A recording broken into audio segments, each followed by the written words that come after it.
అందరికి నమస్కారం.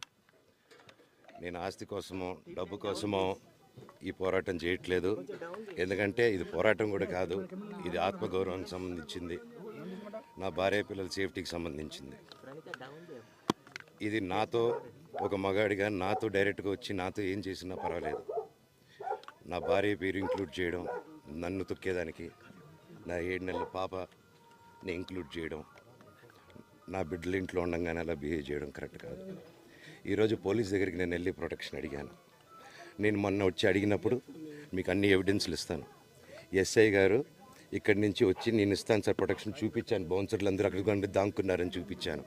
అది కొంచెం చూసి ఓకే సార్ మీరు ధైర్యంగా ఉండండి, మేము ఎక్కడికి వెళ్ళట్లేదని చెప్పి మాట్లాడి పారిపోయారు.